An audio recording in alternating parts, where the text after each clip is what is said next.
नमस्कार दोस्तों, आपका स्वागत है आपकी अपनी यूट्यूब चैनल बीपीएम नॉलेज में। आज हम लोग ग्रुप डी के प्रैक्टिस सेट 19 करने वाले हैं। इससे पहले ऑलरेडी 18 प्रैक्टिस सेट करवा दिए हैं। अगर वो नहीं देखे हैं तो उसको भी जाके देख सकते हैं। और अगर इनमें से किसी भी प्रश्नों का आंसर अगर आपको पता है तो आप कमेंट बॉक्स में दे सकते हैं। तो चलिए आज का वीडियो शुरू करते हैं। आज का पहला क्वेश्चन है, किसकी भिन्नता के कारण संपीड़न और वर्गीकरण उत्पन्न होते हैं।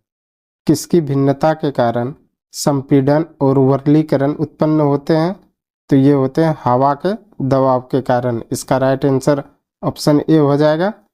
हवा के दबाव के कारण जो है संपीड़न और वर्गीकरण उत्पन्न होते हैं। चलिए अगला क्वेश्चन देख लेते हैं। अगला क्वेश्चन है, निम्न में से कौन सा समूह अनावृत बीज उत्पन्न करता है। निम्न में से कौन सा समूह अनावृत बीज उत्पन्न करता है? तो ये करता है अनावृत बीजी। इसका राइट आंसर ऑप्शन ए हो जाएगा। अनावृत बीजी जो है यह समूह अनावृत बीज उत्पन्न करता है। चलिए अगला क्वेश्चन देख लेते हैं। अगला क्वेश्चन है, यदि मनुष्यों में गुणसूत्रों की संख्या 16 है तो मनुष्य की दैहिक कोशिकाओं में कितने गुणसूत्र विद्यमान होते हैं।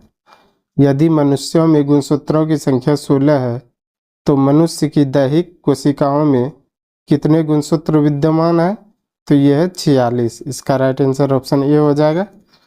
यदि मनुष्य के गुणसूत्रों की संख्या 16 है तो मनुष्य की दैहिक कोशिकाओं में गुणसूत्र की संख्या जो है 46 हो जाएगी। चलिए अगला क्वेश्चन देख लेते हैं। अगला क्वेश्चन है, मनुष्य के गुर्दों के निस्यादन की इकाई को क्या कहते हैं। मनुष्य के गुर्दों के निस्यादन की इकाइयों को क्या कहते हैं? तो ये कहते हैं नेफ्रॉन। इसका राइट आंसर ऑप्शन डी हो जाएगा। नेफ्रॉन जो है मनुष्य के गुर्दों के निस्यादन की इकाइयों को कहा जाता है। चलिए अगला क्वेश्चन देख लेते हैं। अगला क्वेश्चन है, क्यूप्रस ऑक्साइड में कॉपर की संयोजकता क्या होती है। क्यूप्रस ऑक्साइड में कॉपर की संयोजकता क्या होती है?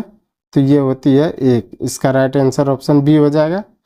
क्यूप्रस ऑक्साइड में कॉपर की संयोजकता जो है 1 होती है। चलिए अगला क्वेश्चन देख लेते हैं। अगला क्वेश्चन है, एटॉमिक नंबर 16 का एक तत्व किस आवर्त सारणी में उपस्थित होते हैं। एटॉमिक नंबर 16 का एक तत्व किस आवर्त सारणी में उपस्थित होता है? तो ये होता है 3rd में। इसका राइट आंसर ऑप्शन डी हो जाएगा। आवर्त सारणी 3rd में जो है एटॉमिक नंबर 16 का एक तत्व जो है उपस्थित होता है। चलिए अगला क्वेश्चन देख लेते हैं। अगला क्वेश्चन है, गति का दूसरा समीकरण किसके और समय के बीच संबंध दर्शाता है।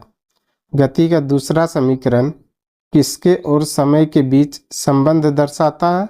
तो यह दर्शाता है स्थिति। इसका right answer option A B हो जाएगा। स्थिति जो है यह गति का दूसरा समीकरण जो है समय के बीच दर्शाता है। चलिए अगला क्वेश्चन देख लेते हैं। अगला क्वेश्चन है, किसके द्वारा निश्चित अनुपात का नियम दिया गया है। किसके द्वारा निश्चित अनुपात का नियम दिया गया? तो ये दिया गया प्राउड के द्वारा। इसका राइट आंसर ऑप्शन सी हो जाएगा।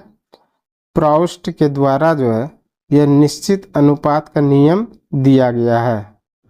चलिए अगला क्वेश्चन देख लेते हैं।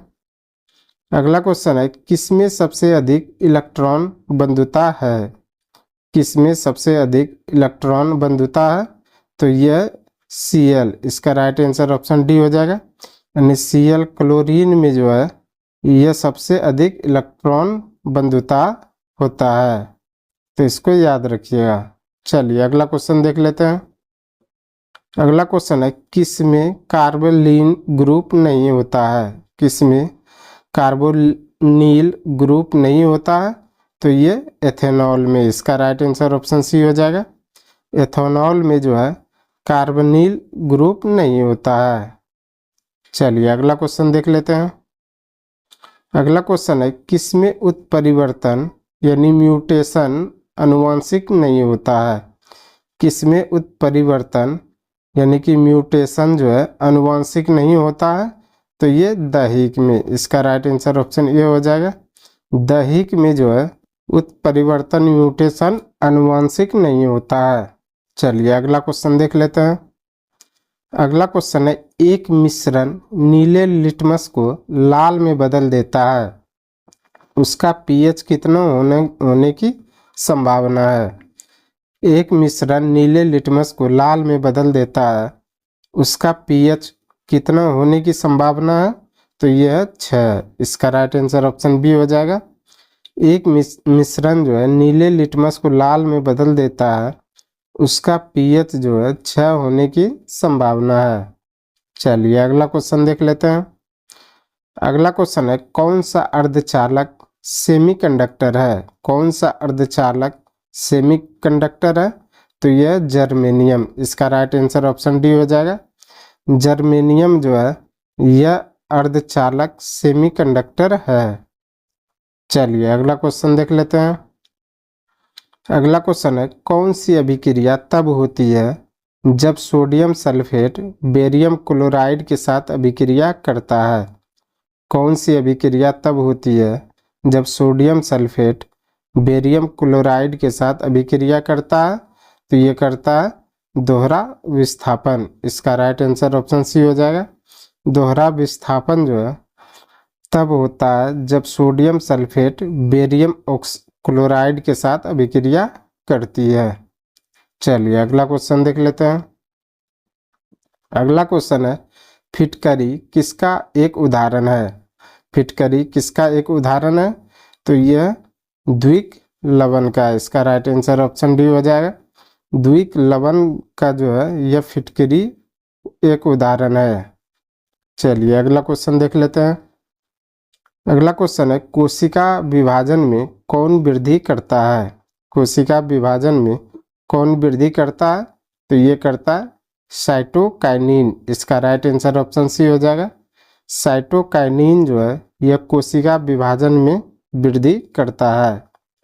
चलिए अगला क्वेश्चन देख लेते हैं। अगला क्वेश्चन है, निम्नलिखित में से कौन सा दर्पण की प्रतिबिंब सतह पर स्थित है। निम्नलिखित में से कौन सा दर्पण का प्रतिबिंब सतह पर स्थित है, तो यह है पोल। इसका राइट आंसर ऑप्शन ए हो जाएगा। पोल जो है यह दर्पण का प्रतिबिंब जो है सतह पर स्थित है। चलिए अगला क्वेश्चन देख लेते हैं। अगला क्वेश्चन है, सफ़ेद फास्फोरस को किसमें संग्रहित किया जाता है। सफ़ेद फास्फोरस को किसमें संग्रहित किया जाता है, तो ये किया जाता है पानी में। इसका राइट आंसर ऑप्शन डी हो जाएगा।